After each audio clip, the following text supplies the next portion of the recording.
Pessoal, boa noite para vocês. Sou o Carlos Almeida. Hoje eu estou com dois grandes amigos aqui. O professor Rodolfo Stoner, que vai ser o palestrante principal da noite de hoje, vai falar sobre gestão de projetos, e o professor Nelson Cabral, que vai ser o moderador desse bate-papo de hoje, que eu tenho certeza que vai ser um grande sucesso, porque estamos diante de dois ícones da engenharia de manutenção no Brasil, tá? A gente agradece à PUC, porque esse evento é promovido aí pelo CCE da PUC, e ele busca a promoção do nosso curso de extensão em gestão avançada na engenharia de manutenção. Tá? Espero encontrar com vocês no curso e, ao mesmo tempo, que vocês fiquem presentes no nosso bate-papo até o final. Tá? Bom, professor Stoner e professor Nelson, a palavra está com vocês aí, por favor. Tá? Eu vou acompanhar vocês aqui. Então, deixa eu falar primeiro que o Stoner que vai falar mais, depois ele não para. Bom, gente, boa noite. Eu sou o Nelson Cabral, aí tem uma história aí já antiga de engenharia de manutenção e na área de SMS também, de planejamento, e também dei essa aula aí em algumas turmas de MBA, mas o Stoner é o melhor que eu conheço no Brasil em qualquer coisa que se relacione a isso. E a gente teve uma experiência milenar aí. Aliás, ela foi bastante longa, mas a duração dela é mais longa ainda, que em parada de manutenção na Redu, que era realmente uma oportunidade assim de crescimento enorme trabalhar com esse cara aí. Então, ele vai se apresentar, mas eu já apresentei um pedacinho. Então, eu vou tentar ajudar, né? Mas ele que é o cara. Stoner, é contigo, bicho. Obrigado. Tá? É um prazer, gente, estar aqui com vocês. Tá? Só complementando um pouquinho, né? Eu fui professor de pré-vestibular durante 11 anos, né? Depois até mais algum tempo, enquanto estava na Petrobras. Mas antes da Petrobras, 11 anos, tive até o prazer de ser professor do Almeida e encontrá-lo depois de muitos outros fóruns. E, ao entrar na Petrobras, fui trabalhar na área de manutenção, onde trabalhei em equipamentos estáticos e trabalhei também em paradas de manutenção durante muito tempo. Eu e Nelson fizemos muitas paradas juntos. E depois migrei para a área de empreendimentos, de projetos. Fui gerente de controle de projetos na ampliação da refinaria de Pasadena, aquela. Né? Depois eu vim ser o gerente do contrato de terraplenagem da refinaria Prêmio, eu sou engenheiro mecânico, saí totalmente da minha área. Depois, eu fiquei um ano no Rio preparando os contratos EPCistas para o que seria, tá, o contrato de execução da Prêmio. E aí fui deslocado para a RPBC, para Cubatão, durante um ano, acompanhando a partida de um hidrotratamento de diesel, e depois na Renest. Aí me aposentei, mas não, como diz, não sosseguei o facho. Eu fui contratado, a Deloitte me convidou a ser consultor no PMO, no Project Management Office, da ampliação da refinaria de Talara, lá no norte do Peru, um lugarzinho perdido, uma cidadezinha que só tem praticamente a refinaria, mas tem história. Foi a refinaria mais velha que eu já trabalhei. A refinaria está completando agora em junho, vai completar 104 anos. Tá? Bom, e lá eu fiquei 3 anos, voltei quando acabou o contrato e, coincidentemente, começou a pandemia, então estou só assim nas palestras, treinamentos, consultoria, tudo online aqui. E, né, quer dizer, eu gostei muito dessa oportunidade de estar participando, né? Quer dizer, estou participando agora ativamente, mas participei assistindo os outros bate-papos, e vou assistir todos eles, né? Porque conheço essa turma toda que está no ex-Gaman, né? Na excelência da gestão de engenharia de manutenção. E eu acho que é muito interessante dar um spoiler, né? Um pequeno spoiler, né? Não adiantar o material do curso, mas mostrar a bagagem que cada um de nós tem. E realmente eu estou, como todos nós aqui, né, muito ansioso para poder estar presente com vocês, ainda que virtualmente, né? Ainda que tendo que olhar para a câmera, fazendo de conta que são os olhos de vocês, né? Para poder trocar ideias, trocar experiências com vocês. Bom, e no que tange ao assunto de hoje, gestão de projetos, estratégias, riscos e perigos para o gestor e a organização. O tema me é muito grato, porque, conforme rapidamente falei, eu já trabalhei nas duas áreas, manutenção e projetos, que até algum tempo eram áreas assim bem distintas, né? Quer dizer, quase não havia interseção, a começar, por exemplo, pela questão do planejamento. O planejamento da manutenção ele é baseado na disponibilidade de recursos, nas prioridades e tem uma distribuição mais ou menos constante. Enquanto que um projeto, que é algo que tem início, meio e fim, você começa devagar a famosa curva S, né? E vai aumentando e depois diminui o ritmo. Em relação a essa curva S, que todo mundo conhece, a curva de avanço físico, eu brinco às vezes que muitas vezes ela se torna uma curva J, né? Que começa a atrasar, mas né, o cliente, o dono do projeto, não quer que atrase. Então, ancora aquele ponto final e aí o S vai paulatinamente se tornando um J, vai subindo assim, como se fosse possível algo que vem vindo num patamar quase horizontal, de repente, subir verticalmente. Bom, mas então tem essa diferença em termos de planejamento, porque o planejamento de projetos é baseado em interdependência, em sequenciação lógica, enquanto que na manutenção é baseado nas prioridades, nos recursos. Outra diferença é que, normalmente, os projetos são o que nós chamamos de greenfield, são obras novas, né? Tipo, por exemplo, na Prêmia, já começou terraplenando, aí viria fundações, estruturas, montagem eletromecânica, etc, etc. Né? Enquanto que na manutenção nós temos o que nós chamamos de obras brownfield, ou seja, em cima de algo já existente. Mas essas duas áreas que né, quase não tinham interseção, quase não tinham muito em comum, e eu me lembro que, às vezes, em paradas de manutenção, nós tínhamos projetos, e o próprio timing, né, um projeto de construção e montagem, é um projeto que leva no mínimo 1, 2, 3 anos, né? Às vezes até mais, enquanto que na manutenção os eventos são muito rápidos, a nossa unidade de tempo são horas, turnos. Né? Então, tinha essa dicotomia. E percebia-se né, que o olhar era muito diferente. O olhar do gestor de projeto, ele vai pela concepção, com a ideia, o projeto, o design, né? O termo projeto em português é meio complicado, né? Porque em inglês nós temos o project, que é a obra, o empreendimento como um todo, e o projeto, né? Aquele que antigamente se fazia na prancheta, e hoje em dia no CAD, né? É o design. E nós usamos a mesma palavra, então às vezes a gente tem que contextualizar. Né?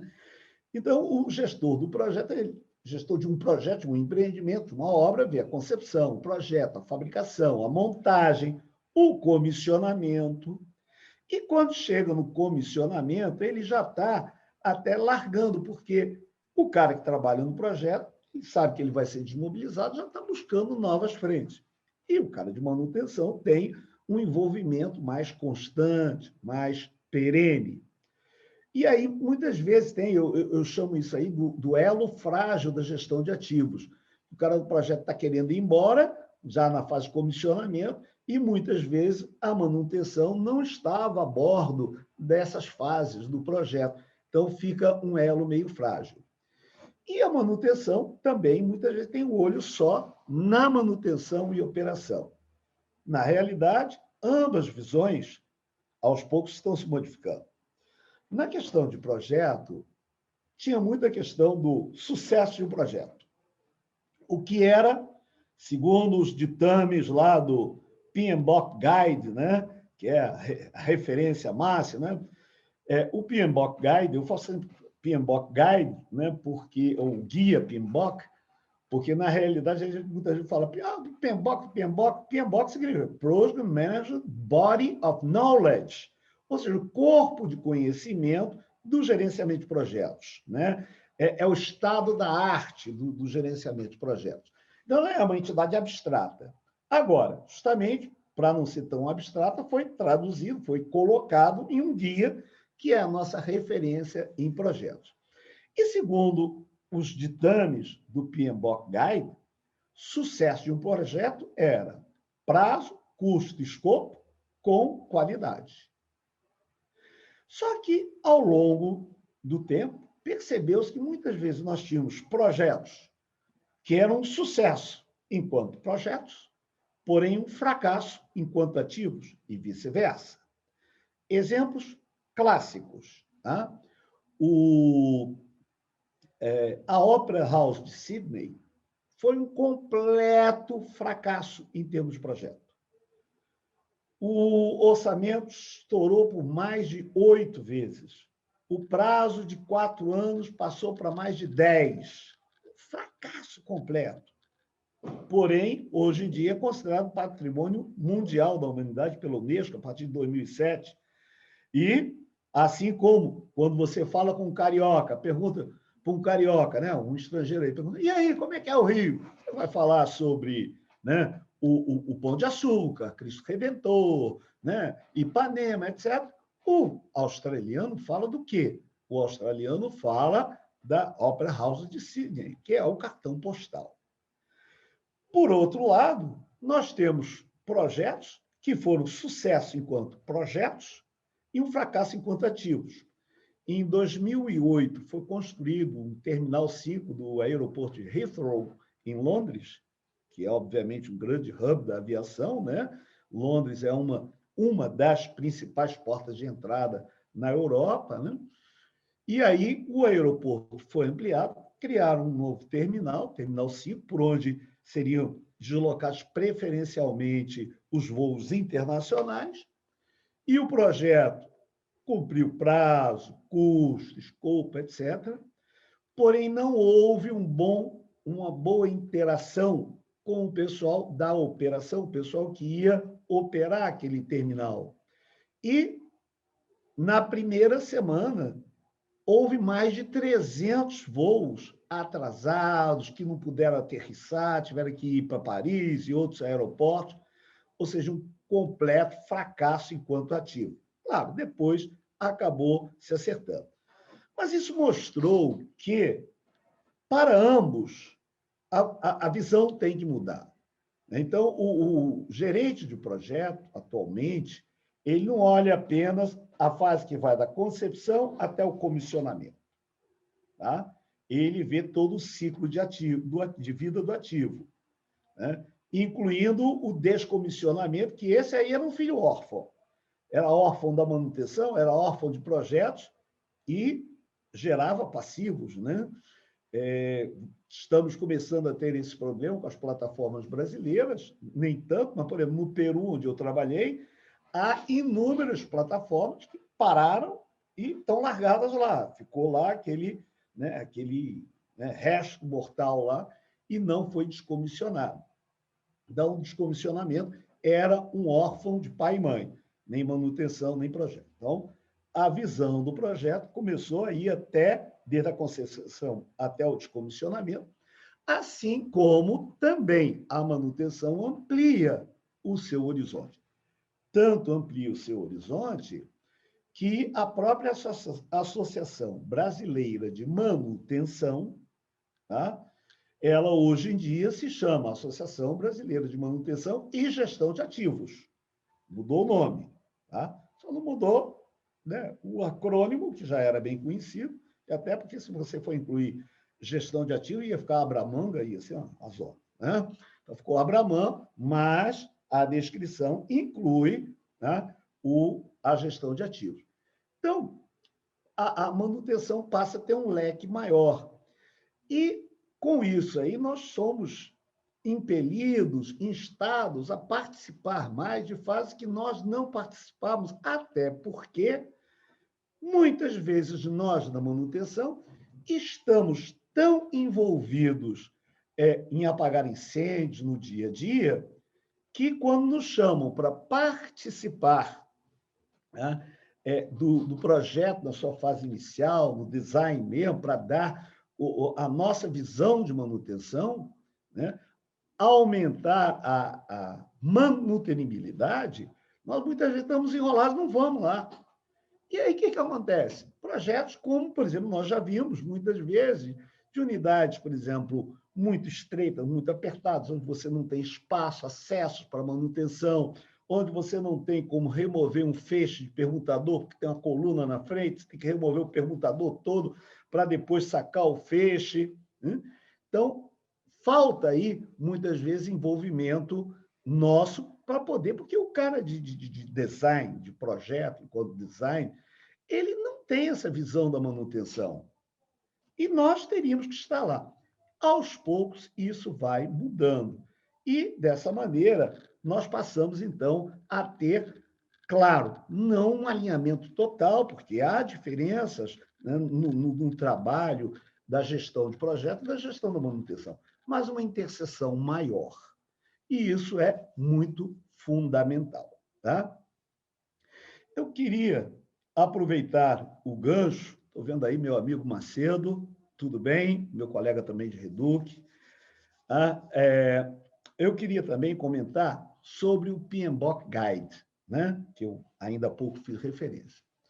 O PMBOK Guide é aquela bíblia que você consulta e tal, né? O PMBOK Guide está na 6ª edição. Está para sair. Já deveria ter saído ao longo de 2020, mas houve algum atraso. Mesmo quem faz a gestão da gestão de projetos também atrasa. Ele ainda não saiu. E é interessante ver que há uma mudança fundamental da 6ª para a 7ª edição. Eu diria, com toda certeza, que da 6ª para a 7ª edição é que você tem a maior modificação na estrutura do PMBOK Guide. Porque o PMBOK Guide, até a 6ª edição, ele era muito baseado em processos, as áreas de conhecimento, processos. Então, era uma coisa muito mecanicista. Você tem os inputs, as entradas, aí você tem as descrições das ferramentas e técnicas, e você tem os outputs, né, as saídas. E, claro, para cada área de conhecimento, as ferramentas e técnicas, os inputs, outputs eram um pouco diferentes, mas a estrutura era basicamente a mesma. Só que nós, cada vez mais, estamos no que se chama o mundo VUCA. Né? O que é o VUCA? É o acrônimo, o americano adora acrônimo, né? É de volatility, né? Volatilidade, uncertainty, incerteza, complexity, complexidade, e ambiguity, ambiguidade. As coisas mudam muito frequentemente. Então, não tem muito sentido essa visão tão mecanicista que se tinha. Então, ele abandona a questão dos processos, está muito focado em processos, e foca mais nos princípios. E qual é a diferença? Eu diria, eu particularmente não sou religioso, mas eu diria que é mais ou menos o seguinte: você vê as religiões que têm um viés cristão, o catolicismo, o protestantismo, com suas diversas denominações, tá? O próprio espiritismo, né, de mesa, até a própria Umbanda, que é um sincretismo, mas que envolve também, né, a religião católica, principalmente. Né? Bom, os processos dessas religiões são muito diferentes. Uma missa católica é totalmente diferente de um culto protestante, não importa em qual denominação. É totalmente diferente uma sessão de mesa, mais diferente ainda de uma sessão de umbanda. Porém, os princípios que regem todas essas vertentes cristãs são os mesmos. Né? Então, os princípios são, né, promover o bem, amar o próximo, não matar, não roubar, etc.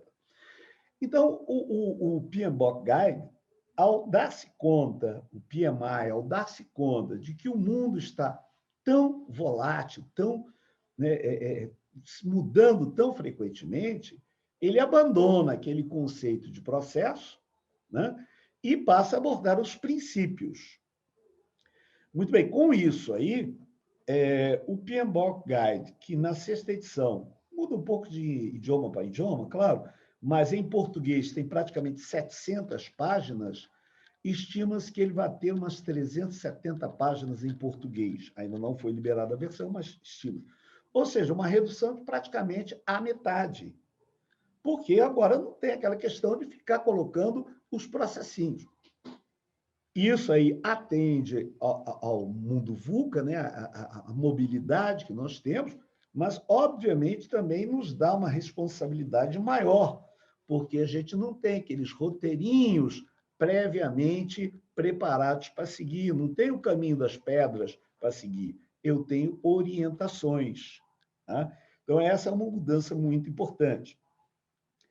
Ainda no caminho dessa mudança, né, houve uma aproximação daquilo que, dentro da gestão de projetos, eram mundos assim entendidos como distintos, totalmente distintos, que era o waterfall, o cascata, típico de obras de construção e montagem, né?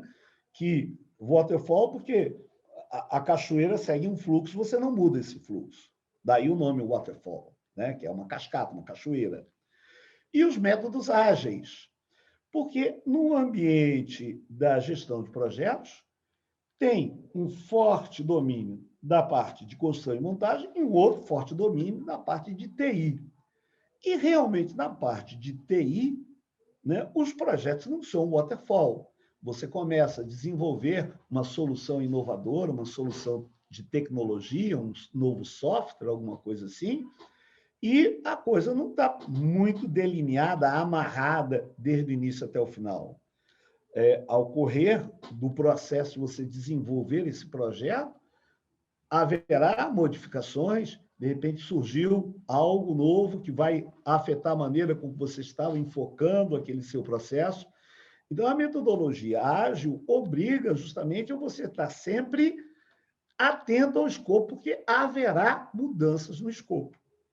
Enquanto que no waterfall, no projeto de construção e montagem, obviamente, né, pode haver pequenas mudanças de escopo, mas você não vai deixar de fazer uma refinaria para fazer uma termoelétrica, não vai deixar de fazer uma termoelétrica para fazer uma usina eólica, né? Quer dizer, está muito mais amarrado. Né? Porém, isso não significa que não possa haver contribuições de parte a parte. Por exemplo, né? Quando nós falamos de projetos, construção e montagem, que tipicamente tem um escopo muito bem definido, há determinadas áreas que se beneficiam de metodologias ágeis ou então aquilo que se chama de work-phase planning.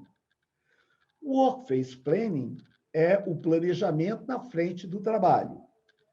O conceito de work-phase planning nasceu no início do século XXI, na COA, Construction Owners Alberta Association. Alberta é uma cidadezinha próxima às Montanhas Rochosas, no oeste do Canadá. Eu, nos meus velhos tempos em que eu fui hippie, sim, eu já fui hippie mochileiro por aí, atravessei o Canadá de ponta a ponta, passei perto de Alberta. Consegui uma carona praticamente de Toronto até Calgary. De Calgary, fui para Vancouver. Um pouquinho mais acima, você tem Alberta, onde você tem muito óleo de areias bituminosas. E aí, a associação local se deu conta que a produtividade estava muito baixa, considerando diversos fatores, tipo movimentação, diálogo de segurança, logística, etc. O tempo na ferramenta era de 37%. E aí eles idealizaram o seguinte, não adianta. Tem coisas do planejamento que não é o cara que no ar-condicionado, no Primavera, ou no Project, ou software que for, que vai planejar. Tem coisas que têm que ser definidas na área. Então, eles definiram uma equipe de, no máximo, 50 pessoas, com um supervisor, com bagagem, com experiência de planejamento também, para poder identificar todas as dificuldades. E aí o cara recebia um pacote, tá? Essa semana você tem que fazer isso. E ele via a questão de acessos, permissões. Vou dar um exemplo claro. Quando você tem uma obra de construção e montagem ou uma ampliação, tá? Numa refinaria, ou numa planta existente, ou uma revamp, que é uma parada com ampliação. Você, quando está fazendo planejamento, habitualmente o caminho crítico é tubulação, porque são muitos itens, espaços. Em um dado momento, você tem que fazer uma programação geográfica por áreas para incrementar a produção. Quando chega ao final, tá, você tem que pegar e deslocar essa sua programação, ao invés de por área, por prioridade, que quando você vai partir uma unidade, vou chutar aqui os exemplos, tá? Você vai precisar primeiro de água, você precisa de vapor de baixa, aí depois você precisa de gás natural para acender os pilotos, etc, etc, etc, até depois, no final, você admitir a carga. Então, aí não adianta você estar em 99%, 99,9% em tudo, que você não começa a partir. Ou seja, você tem que dar prioridade aqui para a água, depois para o ar comprimido. Então, você, de um dado momento, mais ou menos uns 2/3, 80% da obra, por aí, você migra de uma programação por área, que sim, privilegia a produção, para uma programação por prioridade. Muito bem. E nesse serviço de tubulação, que constitui o caminho crítico, o crítico do caminho crítico são, muitas vezes, na maioria das vezes, testes hidrostáticos. Que para você fazer testes hidrostáticos, você tem que ter o isoteste, o desenhozinho de qual trecho que você vai testar. Você tem que saber raquetes, quantas raquetes, classe de pressão, onde tem figura 8. Você tem que identificar todos os drenos e ventes. Né? Você tem que dimensionar a quantidade de manobras, onde colocar. Você tem que ver quantas bombas você vai ter. Eventualmente pode ser uma bomba para encher, outra para pressurizar. Você tem que definir qual é o raio de isolamento. E isso aí, meus caros, nunca que vai ser o cara aqui, no Primavera, no Project, que vai fazer. Se fizer, ninguém vai dar atenção, porque com certeza haverá tantos erros inseridos neste planejamento que o cara vai fazer por conta própria.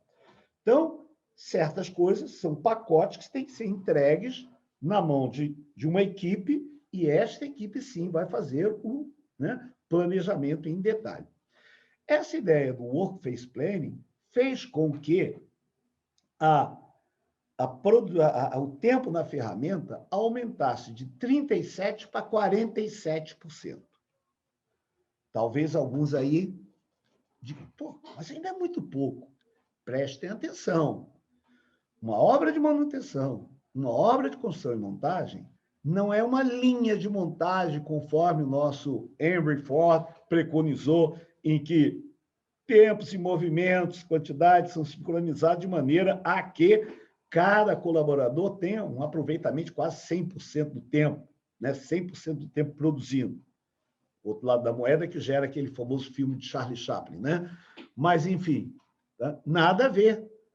Numa obra de manutenção, de construção e montagem, frequentemente você vai ver soldadores parados. E comigo já aconteceu na Redux, de um gerente dizer, nós estamos pagando esse cara está junto. Sim, claro que eles estão. Que ainda não tem. Por que não foram montar no andaime? Porque a área não estava liberada, o equipamento não estava liberado. Tão logo os andaimes estejam montados, os soldadores vão para lá, vão soldar, e aí, eventualmente, vai ser um montador de andaime que vai ficar de stand-by, aguardando se tem que fazer mais algum prolongamento, mais um acesso, alguma coisa. Então, é normal, é claro que a gente vai sempre tentar fazer com que o tempo na ferramenta seja o maior possível, sem dúvida.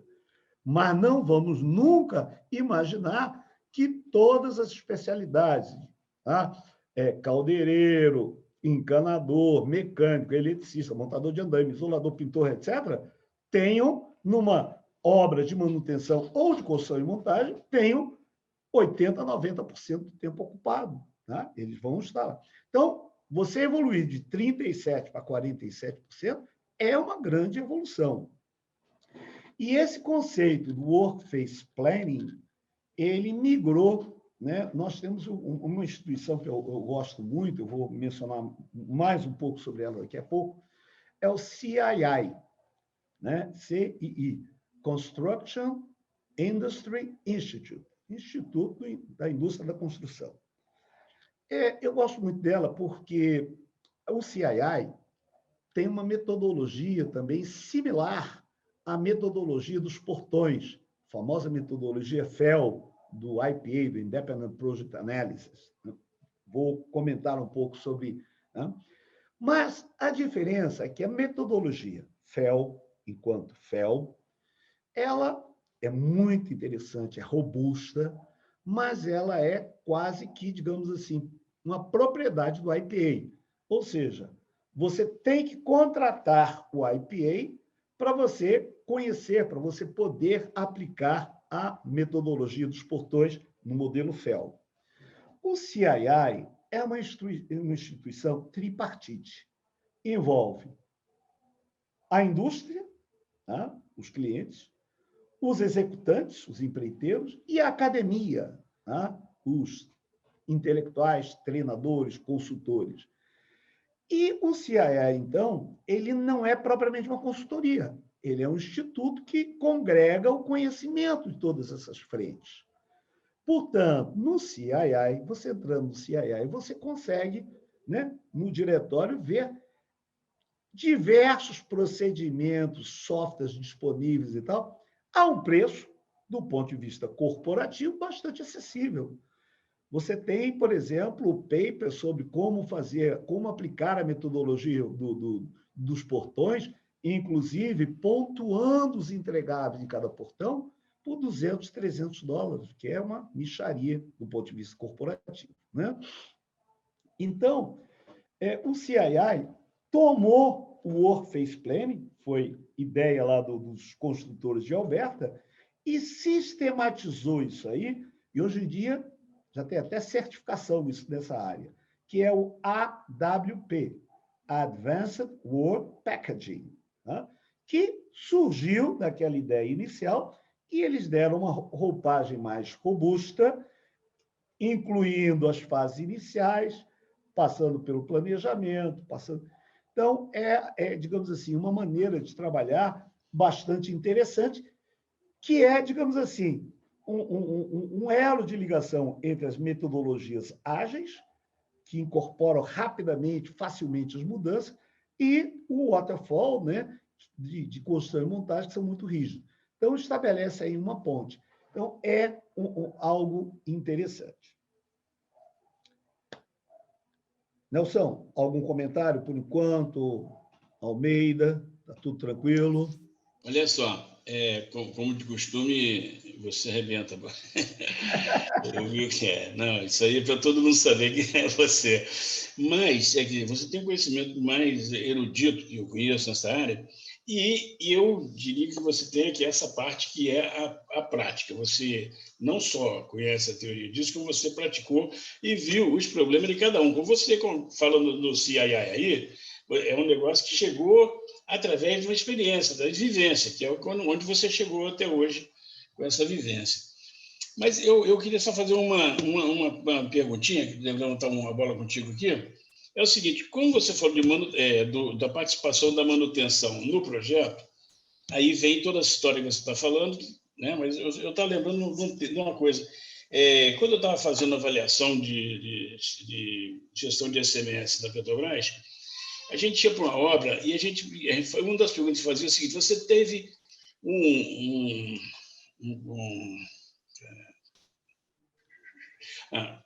você teve algum especialista em ergonomia da concepção no projeto? Aí, como é que hein? Boa pergunta. É isso, é uma boa pergunta. Então, a ergonomia, meu amigo Almeida está falando, já sabe tudo também. Mas eu estou falando assim, porque a gente perguntava sempre o que significa ergonomia de concepção. E aí você falou do termo manutenibilidade. Essas duas coisas, assim, do ponto de vista do operador, a ergonomia de concepção já entra lá muito bem. Ela tem que entrar também na parte da manutenibilidade. Como é que você prolongaria um pouco essa colocação que eu fiz agora? Tá, ok.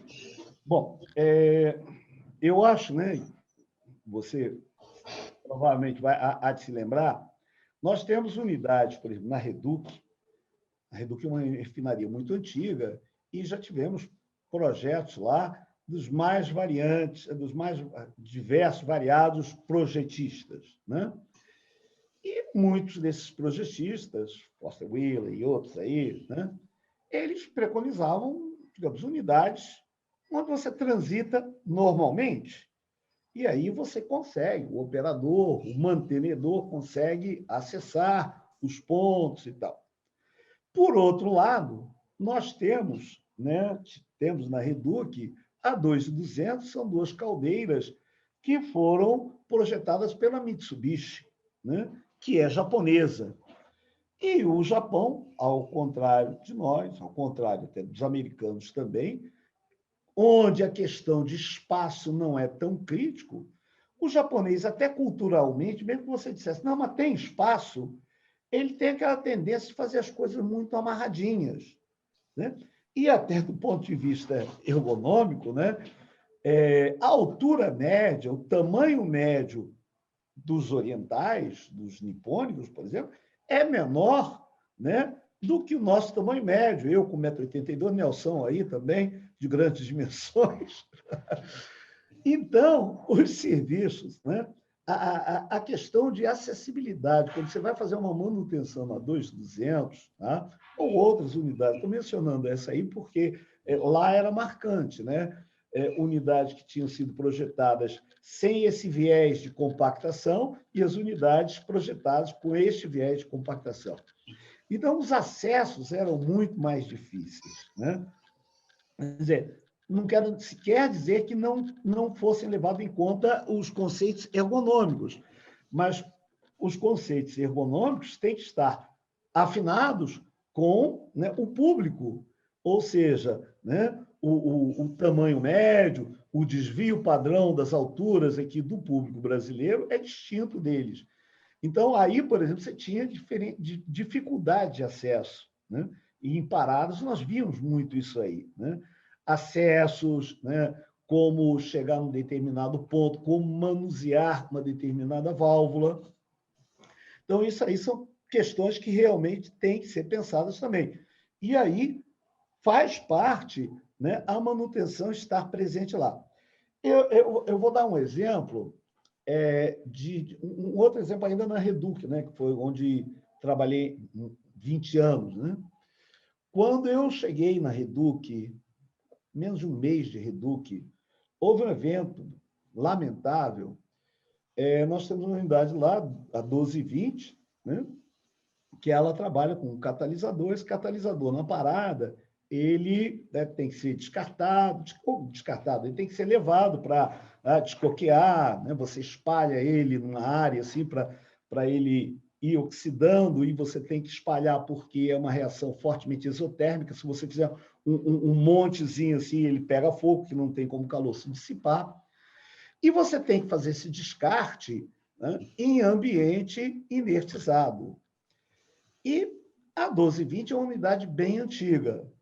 Não participei do projeto, mas depreendo que naquele projeto não estava presente ninguém da manutenção. Porque o descarte do catalisador, tá, naquele reator da 1220, ele era feito inertizado e o colaborador, tem ouvido por aí que ultimamente a gente não pode falar peão, né? Politicamente incorreto. Mas a gente fala, não, o peão, né? Sem que isso aí transpareça nenhuma, pelo menos para nós aqui que somos do trecho da área, nenhum desrespeito, né? Mas o peão, né? Como nós também somos peões, engenheiro peão, né? Ele tinha que descer com ar mandado, encher o catalisador com baldes para serem içados lá. E com menos de um mês que eu estava na Reduc, né, estava com uma parada da 1220 e o pessoal estava trabalhando lá e o pessoal que estava lá em cima acompanhando, entre eles o operador, né, Rui Lomba, me lembro do nome dele, que foi um evento que me marcou muito, estava lá de cima e viu que eles caíram.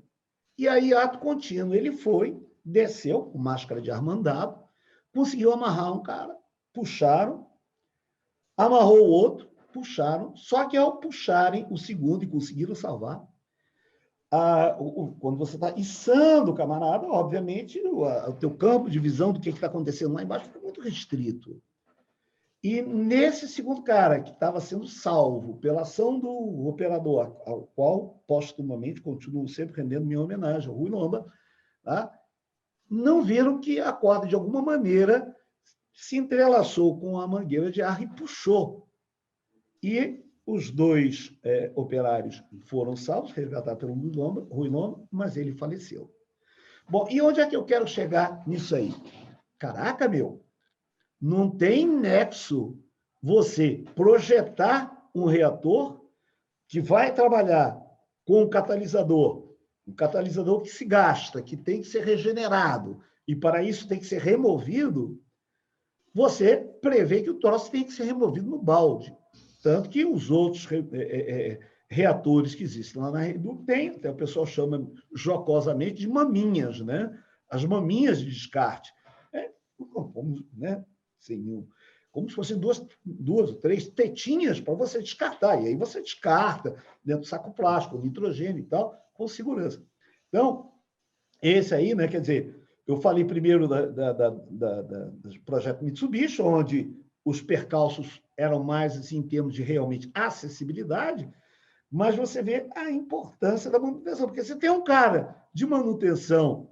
Você supõe que esse projeto tenha sido de 1950 e pouco, né? Porque a 1220 é uma das primeiras unidades da Reduc, né? Logo depois da 1210 e tal. Fez um cara de manutenção lá, mas digo, meu irmão, pô, o cara vai ter que entrar aí para descartar o catalisador? Pô, cara, né?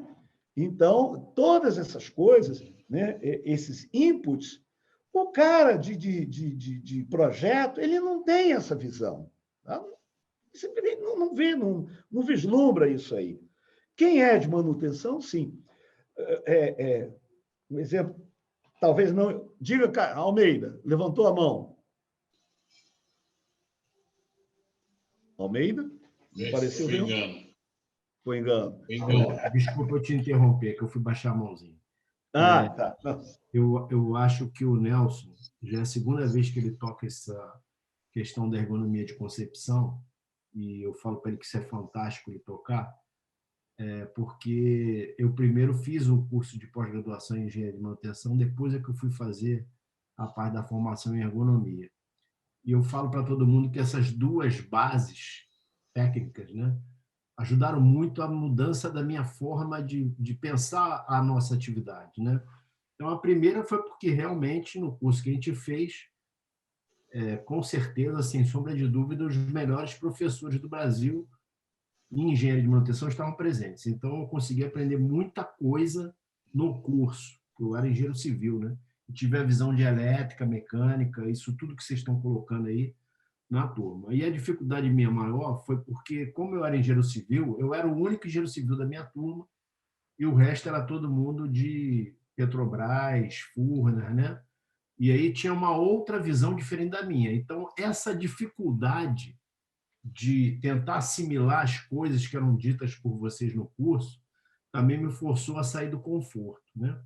Aí, quando eu cheguei na parte de ergonomia, que eu juntei com a manutenção, ficou perfeita a visão, porque a gente fala muito que a manutenção tem que participar. E é verdade, mas, na verdade, todos têm que participar no projeto, todos.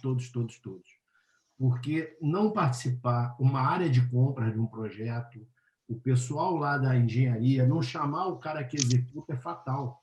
Então, por exemplo, hoje eu fui no mercado fazer compras, né? E aí a gente comprou laranja. Não é um mercado de grande porte, mas é um mercado interessante. E a gente comprou laranja. Na hora que foi passar a laranja saiu por R$ 5,59 e na banca estava a R$ 3,40. Aí, na hora, minha esposa falou, olha, esse preço aí está errado. Aí a caixa, não, é que o desconto está saindo aqui embaixo, assim. Aí a caixa, se eles tivessem nos perguntado o que a gente achava, nós diríamos, olha, bota o preço direto ali com desconto, porque evita eu parar de passar o processo. Olha aqui o erro do projeto do sistema. O provoca um atraso na passagem das compras, porque o cliente vai fazer parar a compra para dizer que o preço está errado. Então, esse tipo de exemplo é exatamente isso que você falou agora, que acontece em todas as atividades profissionais, porque nós não discutimos o trabalho, nós só fazemos o trabalho. Essa parte de projeto, eu me lembro que na sua aula, lá em 1995, você já chamava a atenção de que lá fora, um projeto de carro, por exemplo, leva anos para ser concebido. Ninguém pega um carro e bota na linha de fabricação sem ele ser muito testado, sem o cliente dar a opinião dele, e a gente vai nos nossos prédios, vamos nas nossas usinas, e a gente muda o negócio sem falar com quem faz. Eu acho que o segredo, para mim, principal do sucesso está em você inserir a pessoa que trabalha. Você falou também uma coisa também muito fantástica aí, que é o seguinte: o preconceito vem da gente. Nós somos os preconceituosos, né? Esse rigor que hoje está com as palavras, né? Eu vim de construção civil, andava na lama, me sujava todo, depois fui para o hospital e me meti em caldeira, e, como você falou, eu era engenheiro peão, né?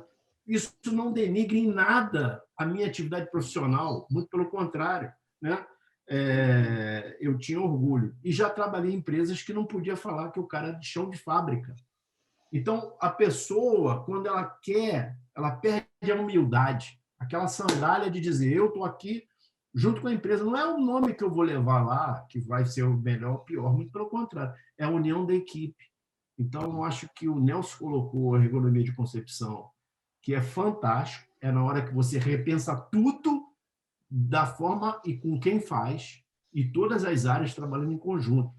No hospital, eu tive um exemplo muito interessante disso, desculpa, só para fechar a fala, que a gente pegou a manutenção e começou a prospectar a manutenção numa visão de qualidade e muito empenho, muito investimento nas pessoas, mas as outras áreas elas não sentaram juntos.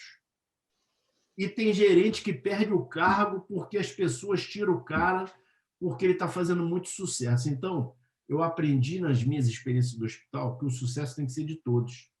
Nós que estamos lá na gerência, a gente tem que botar o holofote para o nosso funcionário, para as outras áreas. Se você descobriu alguma coisa boa em projeto, passa para o cara de compra, que se você não passar por compras, ele vai comprar errado, vai chegar o produto errado para você. Então, tem toda uma coisa da gente entender que, para a manutenção dar certo, nós temos que servir. Se a gente está servindo, a gente está servindo com cuidado, a gente está olhando a válvula. A gente fez muito trabalho na Petrobras, como você falou muito bem aí. O cara tinha que ficar de cabeça para baixo para mexer na válvula, cara. Isso não existe. Por que fez isso? Porque o projetista nunca entrou numa planta, numa usina de petróleo, nunca foi lá, porra. E ele está lá projetando. Então, no papel, tudo é fácil, né? Hoje em dia, no CAD, né? É muito tranquilo. Mas na hora que vamos fazer, é diferente. Desculpa, só tem uma perguntinha para você aqui rapidinho, tá? A nossa amiga Jaqueline Alves, ela fez assim: professor Stoner, sobre a gestão de projetos que você citou, sobre a interação com as demais áreas, já vi no passado a produção fazendo aquisições de equipamentos gigantescos, também já vi isso também, sem consultar a manutenção de utilidade em qualquer momento. E quando o maquinário chega no piso da empresa, simplesmente não suportava. O piso não suportava o equipamento, pelo peso do equipamento, né? E isso aí acontece com instalação elétrica, com tudo. Então, ela fez essa pergunta para você, Jaqueline Alves, que está aqui nos assistindo. Obrigado, Jaqueline. Obrigado, Nelson. Obrigado, Almeida. Aí. Realmente, né, é o que eu estou dizendo, né? A gente tem que abandonar a visão de silos, né? Está aqui o meu quadrado, tá? Quadrado da manutenção, quadrado da operação, quadrado de projetos, e dar um tratamento holístico, né? Temos que participar de todas as etapas, porque tudo é o ciclo de vida do ativo, em diferentes momentos. E, nesse sentido, coisas que ajudam, tá, a você garantir o sucesso. Normalmente, quando se fala, por exemplo, de metodologia dos portões, se pensa nos ganhos de prazo e custo. Sim, é verdade, tá? Porém, não é apenas em termos de ganhos de prazo e custo. Quando você passa pelos portões, são feitas diversas perguntas que questiona a questão do envolvimento e da integração da equipe. Quando eu digo integração, é projeto, operação, manutenção, né? Suprimento, segurança, né? E por aí vai. Por isso que a metodologia dos portões ela é tão importante, né? E aí é esses dois vieses, né? Quer dizer, existe a metodologia FEL, que é o Front-End Loading. Muita gente entende que a metodologia FEL foi criada pelo IPA. Na verdade, não. A metodologia FEL foi criada pela DuPont, que eu utilizava nas suas plantas. O IPA, né, conheceu, incorporou, aprimorou essa tecnologia, né? Introduziu também as VIPs, né? As Value Improvement Practices, né? As práticas de incremento de valor, e, hoje em dia, o IPA tem uma base de dados de mais de 3.000 projetos de construção e montagem, ainda tem dados muito consistentes. Agora, falando então um pouco da metodologia FEL, o que é o FEL? Né? Um pouco antes de começar, a gente estava falando sobre isso aí. Né? FEL significa Front-End Loading. Tá? Então, às vezes o pessoal se enrola um pouco, se embanana um pouco com a tradução desse termo, porque front é frente, end é fim, loading, carregamento. Então é carregamento pela frente do fim, ou pelo fim do frente, pelo fim da frente? Como é que é isso? É que cabe aí lembrar que a palavra end, apesar de para nós estar muito associado a fim, a gente vê um filme antigamente, hoje em dia nem tem mais, mas no final tinha lá, the end. Né? Então a gente associa com fim. Mas end, na verdade, significa extremidade. Tá? Então, front-end loading significa carregamento pela extremidade inicial, pela extremidade da frente. Trocando em miúdos, nada mais é senão você fazer as coisas na ordem correta, sem, né, bypassar, né, sem avançar demasiadamente. E o CII usa basicamente os mesmos conceitos, tá? Os mesmos princípios, e chama de FAP, é o Front-End Planning. Tá no mesmo, tá? E o que vem a ser esse front-end loading? É uma maneira de você avançar com os projetos de maneira a poder, em cada portão, avaliar, tá? Se aquele projeto é consistente, se ele tem futuro, ou se ele deve ser rebobinado, ou se ele deve ser até abortado. No FEL1, no primeiro portão, cerca de 75% das ideias, dos projetos concebidos, são barrados no portão 1. 75%. Tá? Só que eles serem abortados nesse momento não tem grande problema, porque quando você chega ao portão 1, você terá gasto, despendido, cerca de 1% do chamado TIC, Total Installed Cost. Então, você está abortando o projeto no momento adequado. E, nesse sentido, é importante perceber o seguinte, né? Front-end loading é fazer as coisas da maneira certa, na sequência correta. Não adianta você chegar no primeiro portão e dizer assim, caraca, já fiz isso, já fiz aquilo, já fiz aquilo. Vai se dar mal, vai ser mal avaliado. Que você fez mais do que deveria ter feito. E aí, vou dar um exemplo, né? Por exemplo, quando eu fui gerente do contrato de terraplenagem, isso foi, eu tinha chegado nos Estados Unidos em 2010, lá no Maranhão, né? Começamos a fazer a terraplenagem, porque havia toda uma pressão local, política, né? Vamos fazer obra e tal, não sei o quê. Né? Curioso até para a gente se situar, né?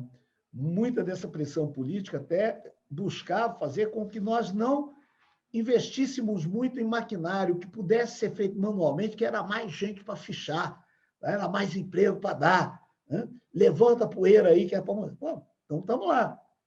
Nós, na realidade, estamos fazendo ainda o projeto básico e já estávamos fazendo a terraplenagem. Aí, o que aconteceu? Né?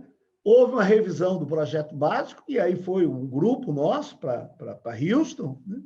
E eu fui junto para Houston, né? Já conhecia a cidade, fui lá para Houston de novo, né? Lá na Foster Wheeler, e pedi, please, minimal changes.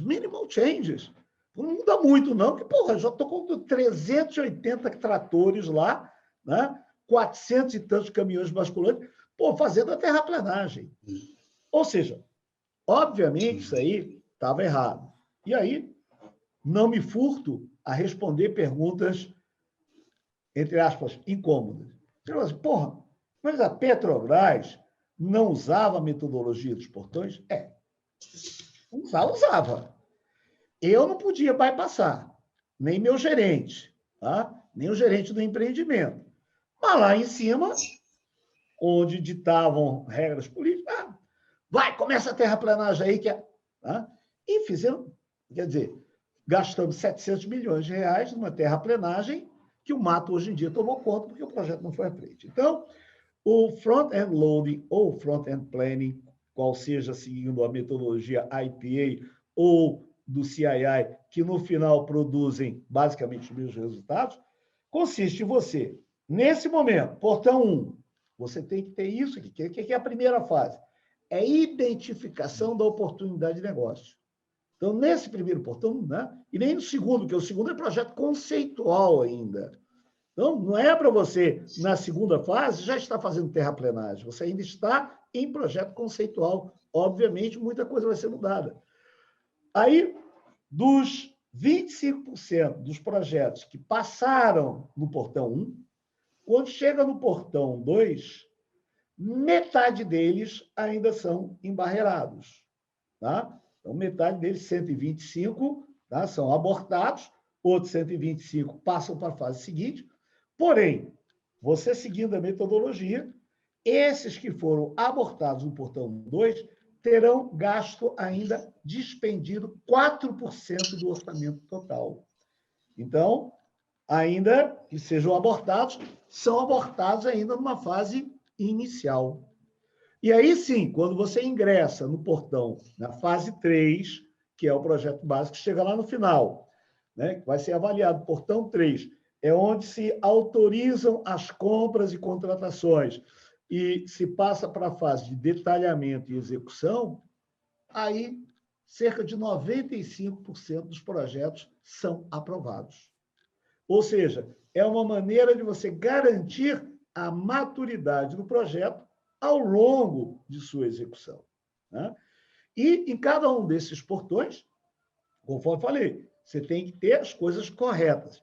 E uma das coisas que são avaliadas lá é a questão da integração da equipe. Envolvimento, suprimento, operação, manutenção, projetos. Isso aí tem um peso relevante em cada um desses portões aí. Então, a metodologia dos portões ela é muito eficaz, não só no sentido de reduzir prazo e buscar reduzir custos e atender os prazos, como também de obter resultados melhores, tá? Com o envolvimento da operação e da manutenção. Tá? Fazer uma consideração rapidinho contigo aí. Eu fiquei imaginando aqui, é porque está acabando a hora das perguntas. Assim, eu fiquei pensando pegar uma curva S, você pegar uma curva S e colocar os portões como se fosse o S grandão do projeto. E a gente teria lá, no comecinho aqui, o FEL 1, o FEL 2 antes de começar a subir, e o FEL 3 já estaria no começo da subida da rampa do S.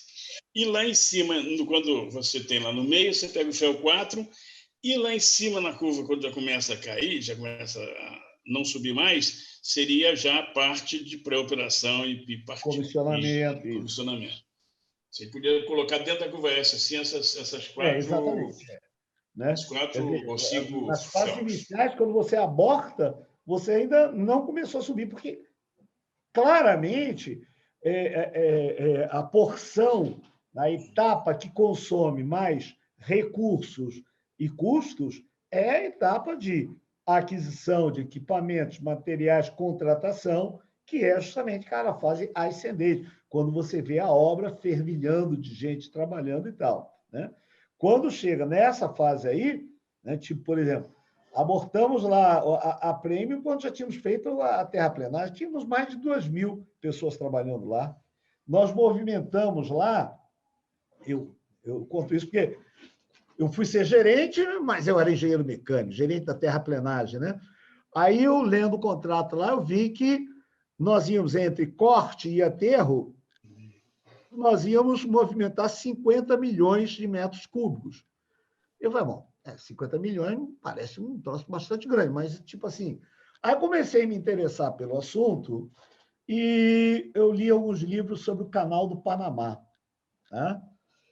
E no Canal do Panamá, a movimentação de terra, tá? Corte e aterro, foi em torno de 200 milhões de metros cúbicos. Então, eu falei, caraca, então eu estou aqui, tá? Em uma obra, né? Estou fazendo aí, eu, engenheiro mecânico, estou aqui numa obra de terraplenagem que está movimentando 25% do que foi o Canal do Panamá. Eu falei, caraca! E, só aproveitando a deixa, né, que a pergunta instigou a mencionar isso aí, uma área que eu gosto muito é a questão de gerenciamento de riscos, né? Você fazer a identificação dos riscos, a análise qualitativa, a análise quantitativa dos riscos, estabelecer plano de resposta. E, para quem se interessa por esse assunto, estudar o Canal do Panamá é uma aula, porque o Canal do Panamá, estou desviando um pouquinho, mas só para... É o tal negócio, né? Aqui a gente está no bate-papo, né?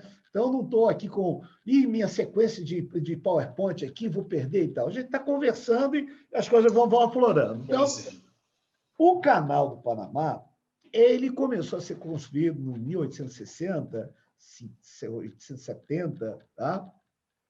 Pelo engenheiro Ferdinando de Lesseps, que foi quem construiu o canal de Suez.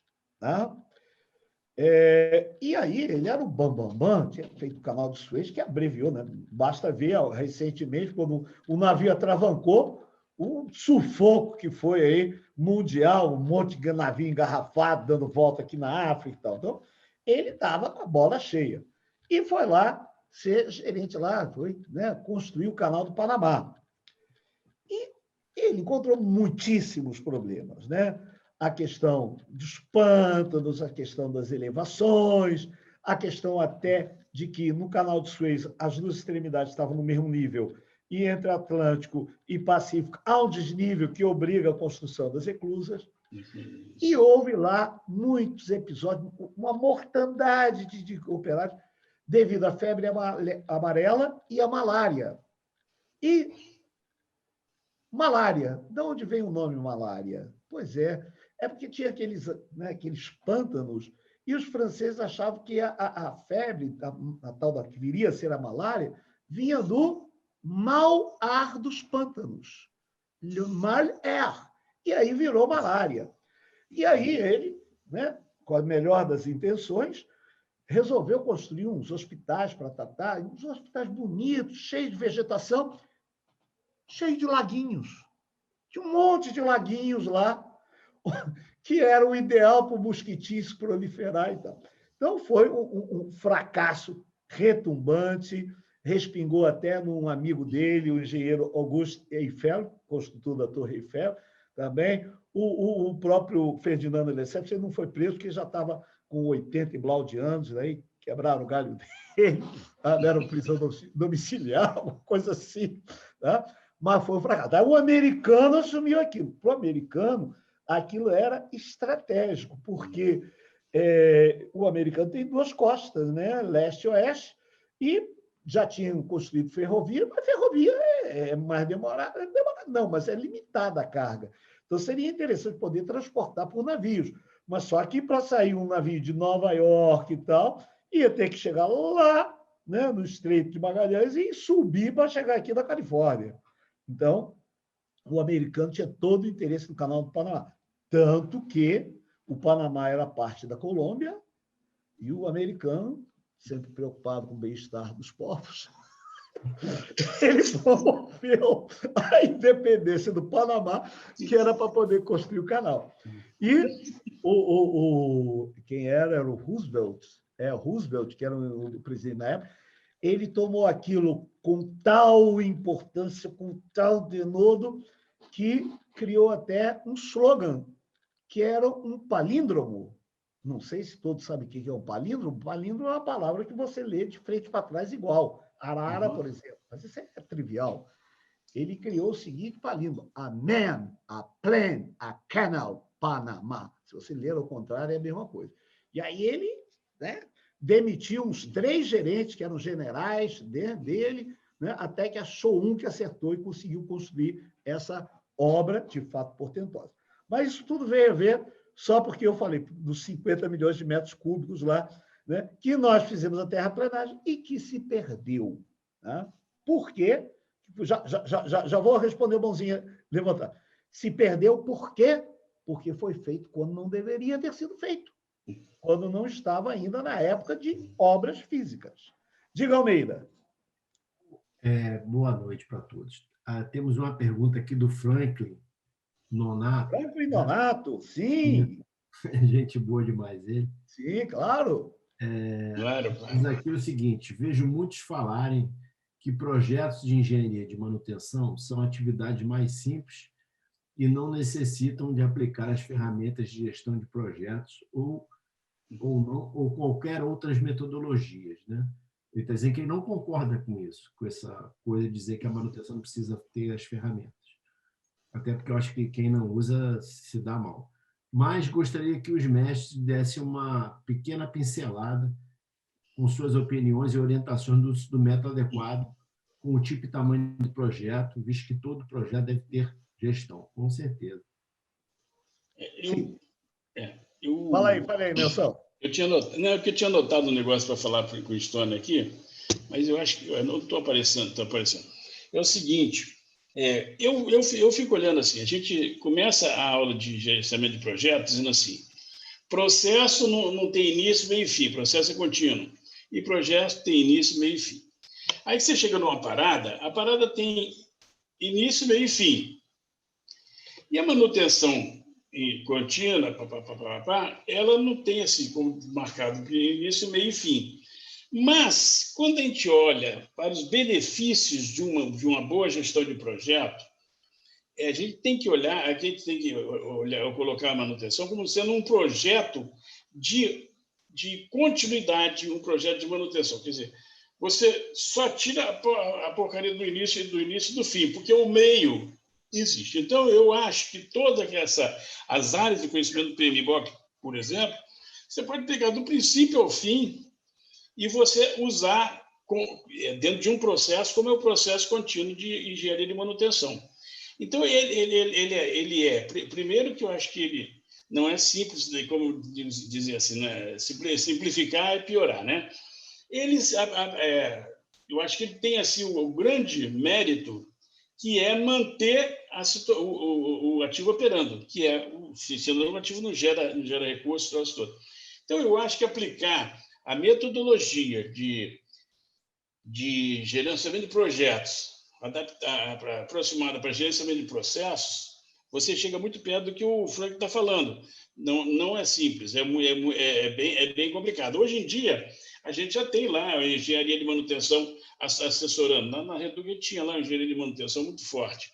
Então, eles iam assessorando o tempo todo, melhorando metodologias, fazendo avaliação de desempenho, tanto dos equipamentos quanto dos métodos que nós estávamos olhando, a avaliação da parada, se a parada estavam sendo efetivas, se tinha eficácia, está resolvendo o problema. Então, eu acho assim, para ir melhorando o desempenho dos equipamentos, porque a gente diz que a manutenção, só o que ela faz é resgatar a confiabilidade de projeto de um equipamento. A manutenção pura e meramente falando, ela não aumenta a confiabilidade de nada, de maneira nenhuma. Ela resgata a original do projeto lá.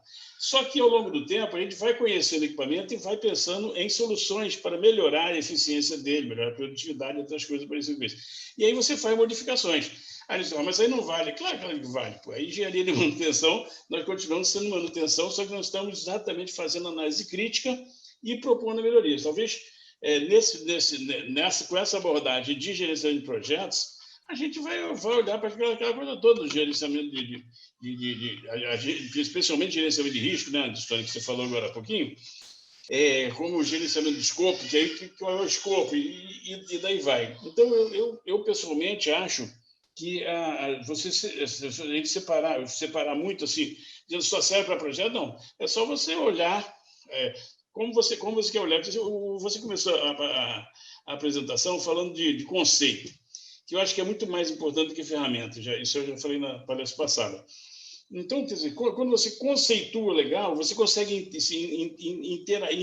se inteirar, você entrar naquele projeto, a coisa do pertencimento que a gente falou, e que todo mundo que está ali participando, inclusive os operadores que a gente chama para preparação para parada, situação, isso é uma coisa que a gente não pode desintegrar, a gente tem que mais integrar. E aí, eu acho que a engenharia de manutenção ela é tão importante quanto a de projeto. A de projeto, porque você está falando que a gente comete alguns erros fundamentais quando deixa de olhar para o portão. Na verdade, eu ia falar até que o portão que fez começar a terraplanagem é o portão de Edísio, não é? A gente não pode nem falar isso ao vivo, né? Finge que não pode tirar da gravação.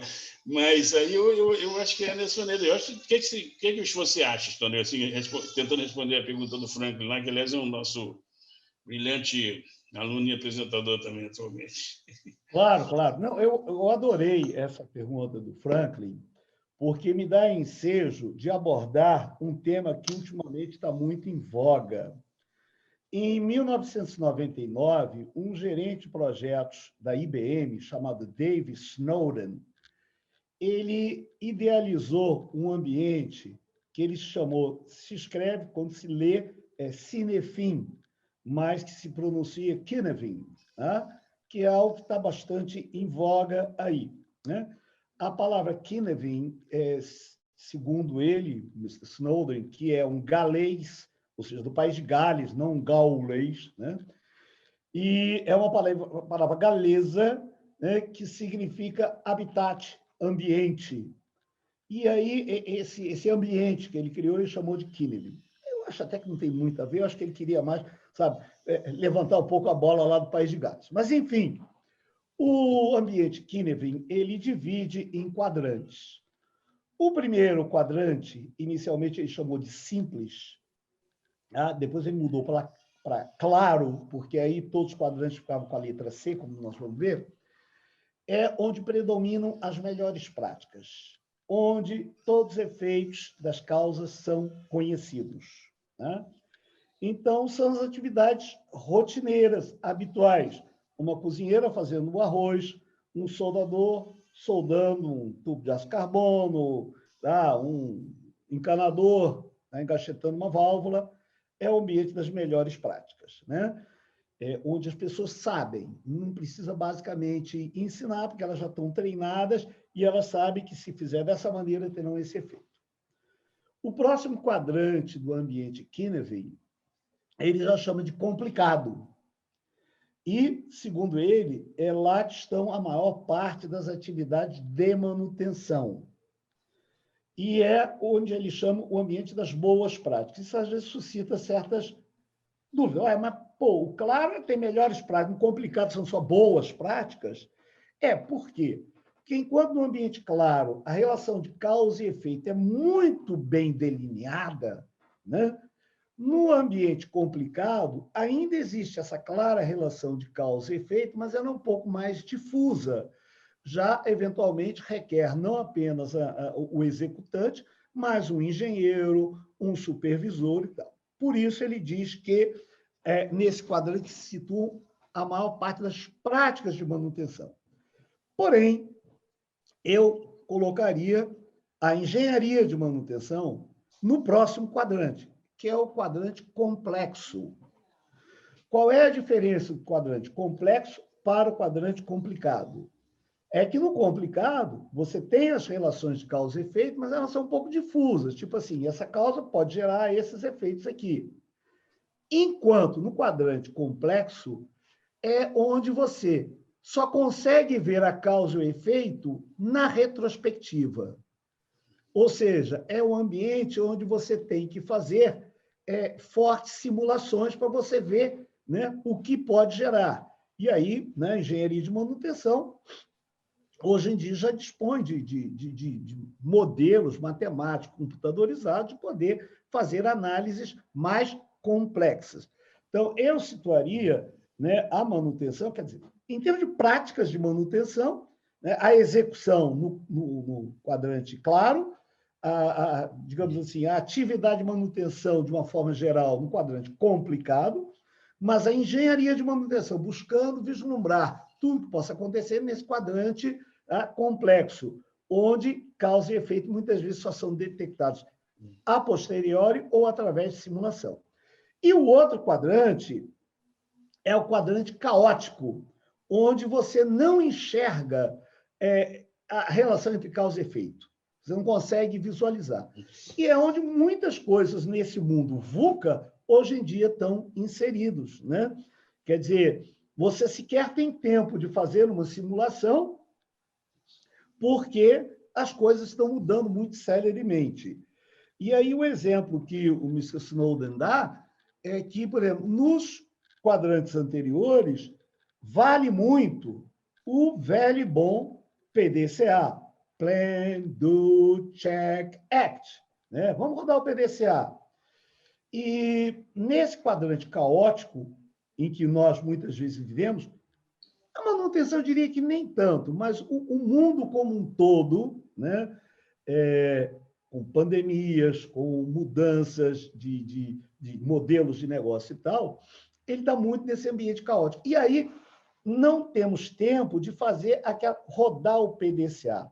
Então, hoje em dia, se preconiza que nesse quadrante caótico, em vez do PDCA, existe uma outra ferramenta aí, que é o chamado OODA, Observe, Oriente, Decida, Haja. Esse aí, inclusive, dá para usar em inglês e em português, que o acrônimo é o mesmo. Que foi, digamos assim, criado por John Boyd, que era um coronel aviador na Guerra da Coreia. E ele disse o seguinte, camarada, na época, na hora que tu está num combate aéreo, não dá para rodar o PDCA. Tá? Você tem que olhar para todos os lados e tomar a decisão de pronto. Né? Então, eu queria só aproveitar esse gancho que o Franklin generosamente me aportou aí, tá? Para mencionar, porque é algo que está muito falado hoje em dia, né? É que esse ambiente Kinevin, onde a gente busca situar a questão dos modelos que nós temos, seja de montagem, de manutenção, nesses quadrantes. Tá?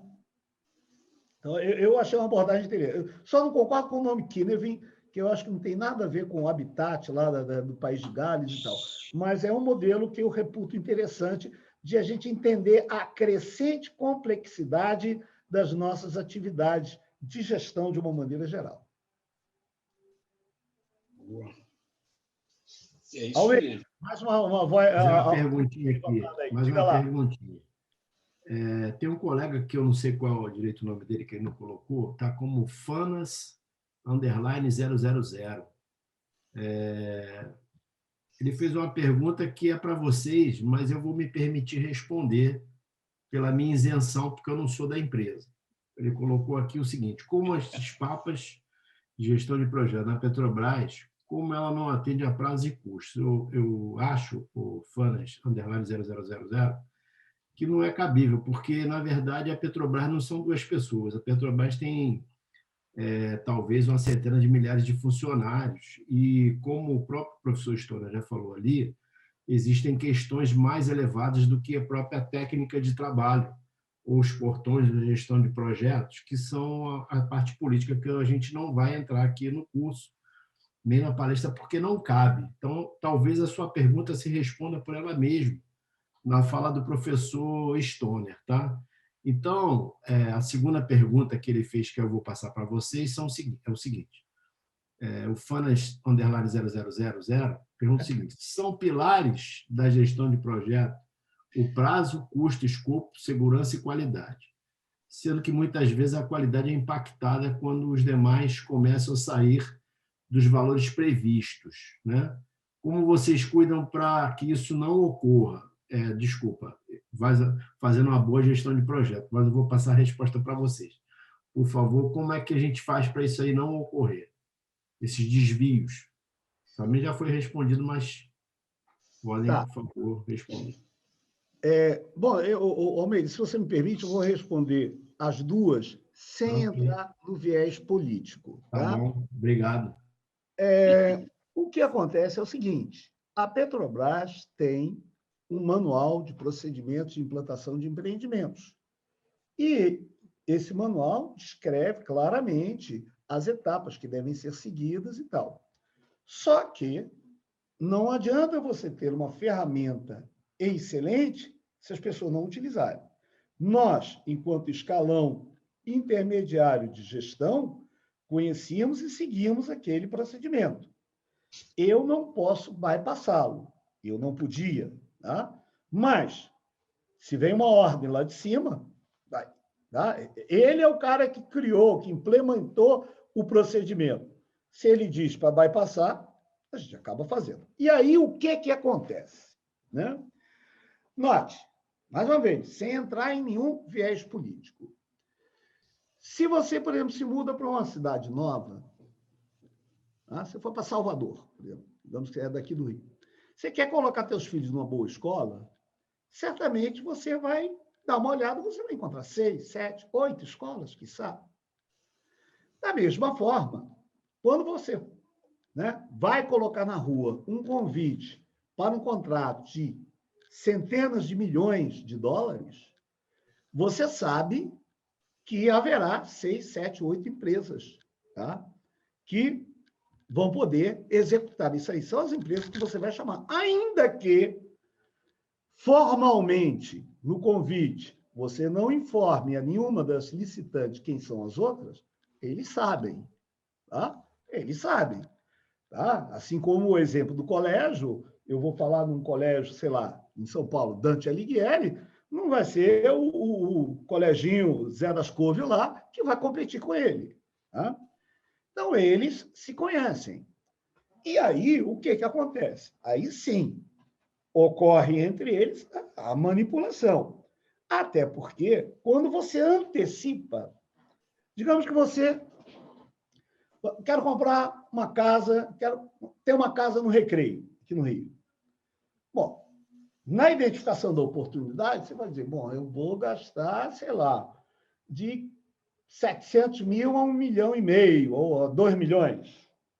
Aí, depois que você já tem, pelo menos, conceito, vai ser uma casa de 2 andares, 3 quartos, não sei o quê, não sei o quê. Aí você já pode usar um indicador PIN, alguma coisa, uma referência. Não, vai de 800 a 1,2 milhão. Tá? E cada vez que você vai avançando nos portões, a tua faixa de erro, isso aí é muito consistente com o que define a ACE, a Associação de Engenharia de Custos, tá? Cada vez mais você vai precisando melhor. Então, quando você está aqui na fase do FEL 3, por exemplo, né, quando você vai convocar, não adianta, se você fez um orçamento, você sabe que aquela obra lá vai custar, por exemplo, 800 milhões de dólares, não adianta o cara vir com 2 bi de dólares. Né? Você vai dizer, ô, meu irmão, qual é? Está totalmente fora. Né? Porque a Petrobras tem uma equipe de orçamentistas de alto nível. Agora, eles trabalham com os dados que têm. Se eles tiverem que fazer um orçamento, tá? Nessa fase inicial, em que você não tem sequer um projeto básico, a faixa de erro na qual eles vão incorrer é enorme. Isso aí vai de 1 bilhão a 3 bilhões de dólares. E aí, os colégios, né, de alto nível, as empresas e tal, vão pegar e vão dizer, não, ó, são tantos contratos, eu vou dar esse preço aqui de 3 bi, você dá mais. E aí não tem sequer como a equipe de orçamento da Petrobras pegar e dizer assim, não, esse preço aí está excessivo, porque ele mesmo, nós mesmos, tá, não temos essa margem, essa quantidade de informação para poder ter uma faixa melhor de precisão de preços. Então, o que acontece é, quando você bypassa, tá, a metodologia dos portões, e isso é feito por quem pode fazê-lo, que não é o escalão intermediário, tá? Aí você fica totalmente uma imprecisão total. E aí ocorrem esses absurdos aí. Tá? Então, essa foi a primeira parte que eu respondi. A segunda, qual era, Almeida? Me ajuda aí. Desculpa aí, fã underline 000. Peraí, vou falar. Que a primeira Eu ficou peço até ao mais pessoal, longa. o Primeiro Rodrigo, empolgou. inclusive, e o pessoal que participa, que na hora que entrar no site, Sim. Garantir mude como seu garantir. nome para poder Sim. a gente realmente perguntar e responder com o nome da pessoa correta, porque senão fica difícil para a gente, tá? A Não, mas segunda tudo bem, me pergunta lembrei agora. Tá? foi os Da pilares. mesma forma, Ah, da mesma lembrou? forma que, ao bypassar a metodologia dos portões, você permite, né, que essa galera faça divisão de pizza a seu bel prazer, você também perde a efetividade do controle. Né? Se você segue a metodologia dos portões rigorosamente, tipo, aqui no primeiro portão, eu tenho aí a identificação da oportunidade. Ok. Quais são os quesitos que serão avaliados? Tais. Aí, ou você internamente, com auxílio de alguma ferramenta do CII, ou então consultando o IPA, vão avaliar. Não, camarada, tá mal. Ou então, beleza. Aí você vai para a próxima etapa. Se você seguir esses passos aí, né, você tem uma grande chance de, né, conseguir cumprir prazo, custo, escopo, qualidade. Tá? Você tem a ferramenta. Tá? O problema é que muitas vezes a ferramenta não é seguida. Só um detalhezinho, para a gente também não sair daqui jururu, né? Esse mal não acomete apenas os brasileiros. Tá? Ed Merrill, que é o vice-presidente do IPA, ele, nos estudos que ele tem, ele afirma que 67% dos megaprojetos, que são aqueles acima de 500 milhões de dólares, 67% incorrem em pelo menos desvio de prazo, um deles, pelo menos um, prazo, custo, escopo ou qualidade. Tá? E eu que nas horas vagas me distraio escrevendo artigos para o meu blog e fazendo alguns vídeos, há cerca de alguns anos, eu fiz um estudo. A Alemanha, que é tida assim como, né, o paradigma da excelência, camarada, o túnel de Stuttgart, Filarmônica de Berlim, brincadeira não, cara. Em média, de atraso, chegou, assim, peguei uns 6 a 8 projetos, mais ou menos, tá? Desvios de prazo da ordem superior a 100% e de custo também superior a 100%. Não me lembro realmente de cabeça, mas tá? Então, só para a gente... Não é que a gente vai relaxar, mas pelo menos para a gente também não sair assim também, cair com o rabinho nas pernas, tá? Quer dizer, acontece, devemos fazer de tudo para evitar, tá? Mas é um mal do qual padece o mundo. Tá? E, para evitar isso aí, metodologia dos portões na veia. O Stoner, só complementando um pouquinho, eu acho que nessa questão, tanto da questão da qualidade, quanto do prazo, do custo e ambiental, por exemplo, a gente tem aquela área do conhecimento de gerenciamento de riscos. Então, quer dizer, o que faz com que a gente antecipe essas dificuldades todas é fazer realmente uma análise de risco criteriosa, tanto desses três, prazo, custo e tempo, né? Prazo, custo e qualidade. E a questão ambiental também. Por quê? A ambiental está lá incluído em qualidade, mas eu quando ia fazer o gasoduto lá de Urucu para Porto Velho, demorou tanto para conseguir a licença ambiental, foram 5 anos, e quando ela apareceu, o sócio que tinha dinheiro sumiu. Então, o Carlos Soares Participações, que tinha mais de 50% do dinheiro, ele desistiu do projeto. Então, ou seja, existe uma questão do risco associada ao prazo, mas tem que olhar essa questão também da parte legal, né? Mas eu queria dizer o seguinte, que a ferramenta que você excelente excelente, você que me ensinou tudo isso que eu aprendi e não aprendi, né? Sobre a gerenciamento de risco, Eu acho que essa é a saída. É como você falou da simulação. Você tem que fazer a simulação. E para você fazer a simulação, você precisa de saber os riscos que ocorrem em cada uma dessas coisas. Então, o risco de ter a qualidade afetada porque você tentou atropelar lá custo e prazo, é grande. Mas se você tiver, quando você faz a análise de risco, você pega lá e coloca as suas ações de bloqueio. Então, de maneira que você não seja corrompido, a qualidade não seja corrompida por fatores externos que estavam já previstos no risco. Você concorda com essa abordagem que eu coloquei ou você tem mais um? Sim. Não, claro. Deixa eu só... Vou comentar aí. Só ver que o Almeida está com a mão levantada lá. Mas ele Os tem que levantar a participantes aí, mãozinha dele. porque é complicado, às vezes a gente está falando, nosso fica com tempo. dúvida. Nosso Então, tempo já esgotou, tá, gente? Não. Tem duas perguntas ainda aqui para serem respondidas. A gente tá, já era para coloca estar aí, fora do coloca ar aí. já, tá? Pode Ele deu falar um aí. joinha. Ele Pode deu falar. um joinha. Pode falar, por favor. Peraí. Responde. Pode falar. Não, peraí. Nelson, tá.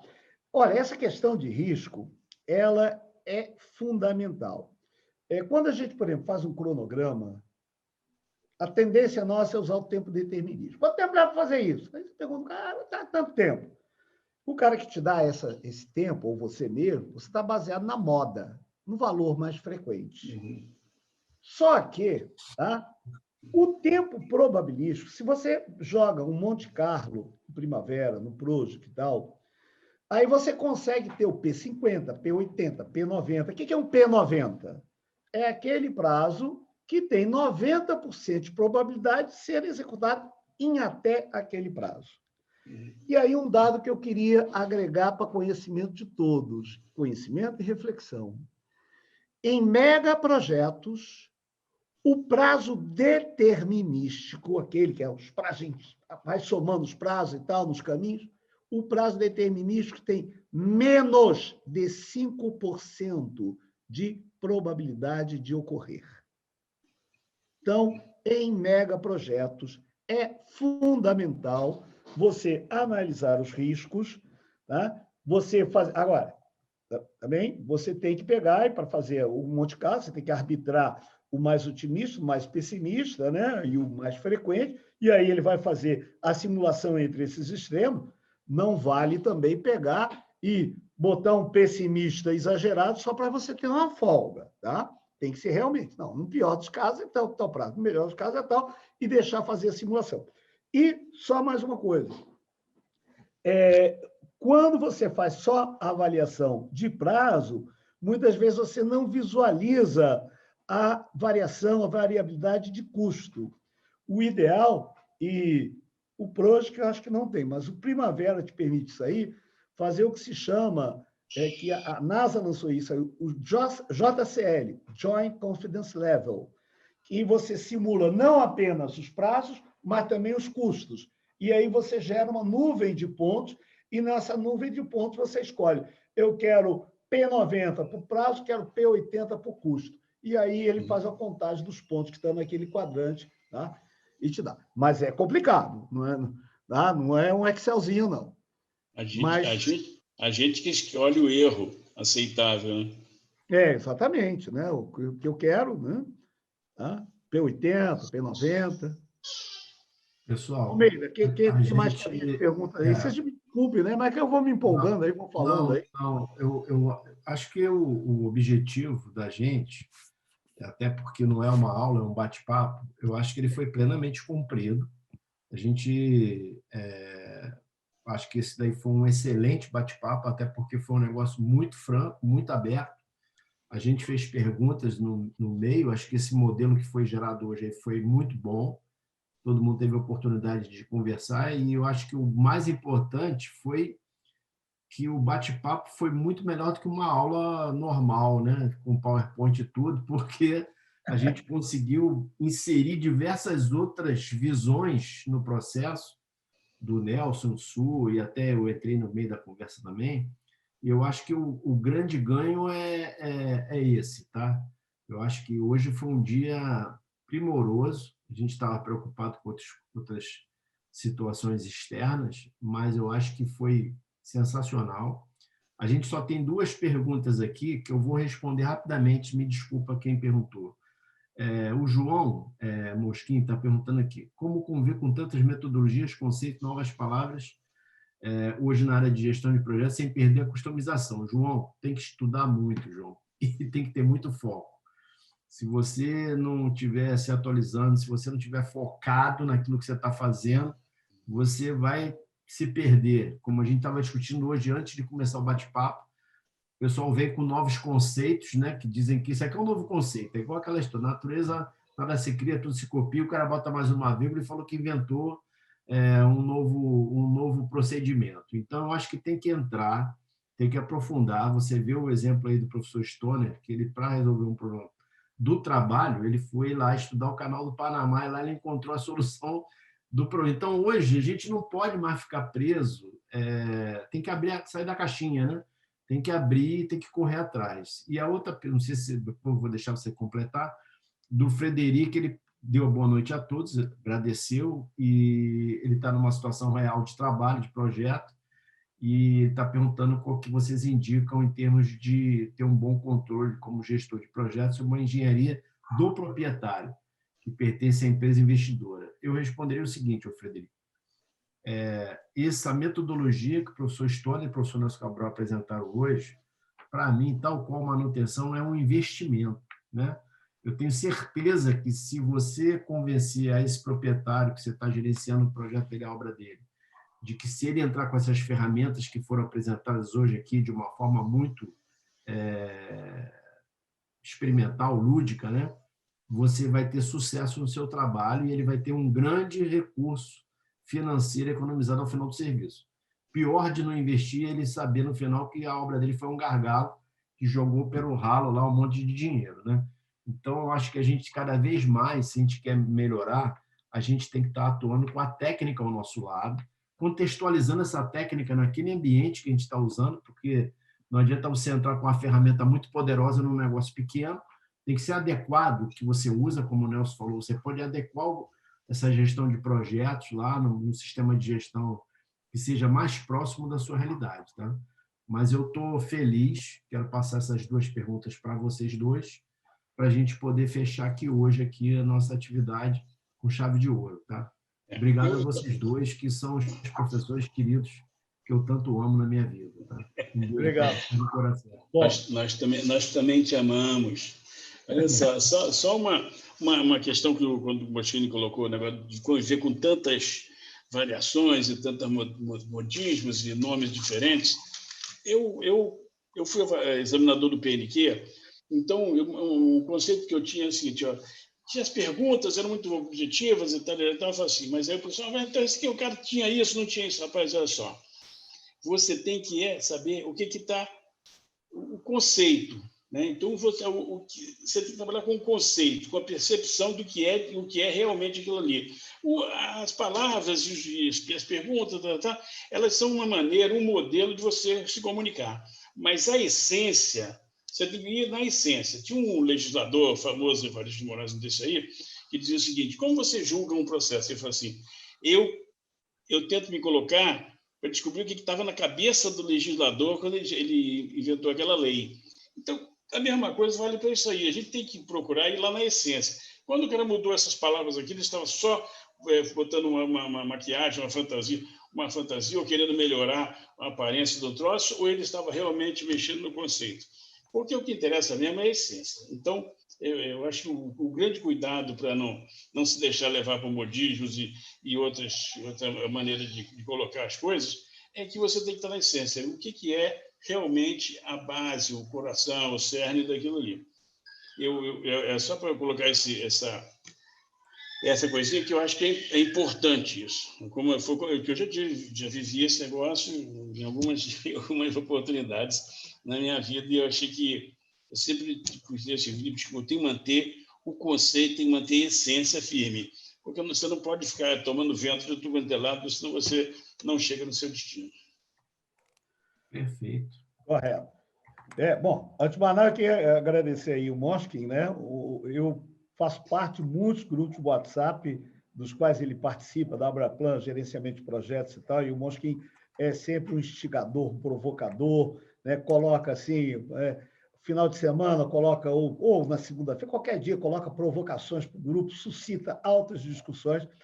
E eu e o Mosquin temos uma convergência de pensamento muito grande com relação à questão que ele sempre aponta, né, e que eu, né, assino embaixo, estamos juntos, que é a questão de olhar o ciclo de vida do ativo, né?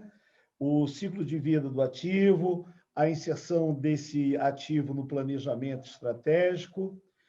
Então, desde que a gente olhe, né, o ciclo de vida do ativo, e use as ferramentas que a gente dispõe, e aí eu já aproveito e respondo o outro colega, me esqueci o nome, mas enfim, me perdoe, tá? Frederico. Oi? Frederico colocou... Frederico. Né? E aí, aproveitando já para inserir a resposta ao Frederico, você está gerenciando o projeto ao cliente. A pior coisa que pode acontecer é você conhecer as ferramentas, você saber quais são as ferramentas e informar o cliente, o gerente, tem essas ferramentas, elas vão nos ajudar. Aí depende do cara querer usar, tá? Por exemplo, quando eu estive como consultor lá no PMO da refinaria de Talara, né, da Petroperu, houve diversos momentos em que nós orientamos. Olha, tá? Não é por aí, tem que fazer isso aí, assim, assim, assim, assim, assim. Tá? Mas, muitas vezes, eles não acatavam, ou seja, por questões da estrutura interna e tal, né? E, quer dizer, ele era o cliente, nós éramos consultores. Então, não dá para eu pegar e dizer, usa. A gente, olha, a melhor prática indica que o caminho seria usar essas ferramentas e tal, né? E, às vezes, eles seguiam, às vezes, não. Então, o importante é mostrar ferramentas há. Tá? Alguns podem preferir uma em detrimento da outra ou não, mas é importante que haja ferramentas de acompanhamento e controle, tá? E que elas sejam efetivamente usadas. Não adianta tê-las e não usá-las. Perfeito. Perfeito, Daniel. Acho que é isso mesmo que você falou. Eu ia complementar, mas não vou não, porque já está lá do tempo. Minha bisneta está gritando aqui no corredor. Não, a gente aliás, também falar em gritar, eu queria pedir... O Rodrigo também, que está nos acompanhando, pelo horário dele, né? Gente, olha só, eu estou muito feliz com a presença de vocês. Foi sensacional esse bate-papo. A gente deu uma grande ideia de tudo que está envolvido com o projeto, risco, meio ambiente, qualidade, prazo, preço, ergonomia de concepção, né? Para você não fazer errado e depois usar a ergonomia de correção. Ergonomia de correção é porque já deu errado, aí já não tem mais jeito. O dinheiro vai sair do seu bolso largamente, né? Então, eu acho que foi uma abordagem muito rica com pessoas maravilhosas que eu amo demais, que é o Nelson e o Stoner. E espero que vocês continuem seguindo a gente. Semana que vem vai ter um bate-papo aí com o professor Celso Azevedo. Vai ser na quinta-feira e vai ser às 4h, porque ele está na França. Quinta-feira que vem, 4h, dia 20. Dia 20, 4h. E eu sei que é difícil, porque a gente está trabalhando, mas é um bate-papo também muito bom, muito interessante. E eu gostaria de contar com vocês aqui, porque também é um profissional de altíssimo nível, né?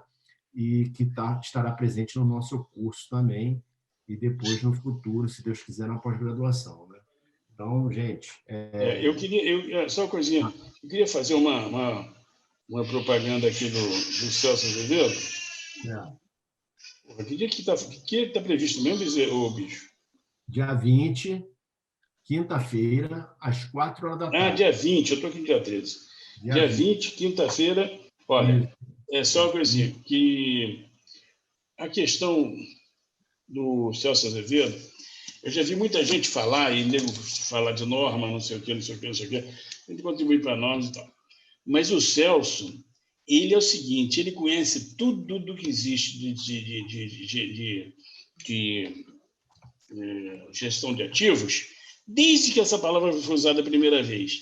E ele já fez, ele trabalha com isso direto. Então, nós estamos trazendo aqui, o cara, para mim, é o papa desse negócio. Então, qualquer que se fale, tem muita gente que conhece e tal, mas eu acho que igual o Celso não tem. Então, estou falando para todo mundo que está ouvindo aqui e que pode falar para os outros. É um espetáculo. É onde está o conceito, a essência e as ferramentas e a prática, os exemplos. Vocês vão ter vão aproveitar muito com o Celso. É um grande bate-papo. Assim como com o Stoner hoje, que acho que foi um espetáculo. Exatamente. Pessoal, boa noite para vocês. A gente está encerrando aqui. Foi um prazer ter estado aqui com vocês. Muito obrigado. E eu deixo aí com o Rodrigo, com o Stoner e com o Nelson aí as últimas palavras aí. Rodrigo, fica à vontade, tá?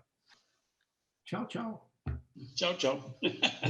Gente, muito obrigado aí pela força. Um abraço. Tá? Valeu pela presença. Eu queria pedir desculpa, porque teve uns momentos aqui que minha cachorrinha estava latindo aqui. Não, imperceptível. Estava perturbando aqui. Olha o mestre Yoda aí, Lorivaldo.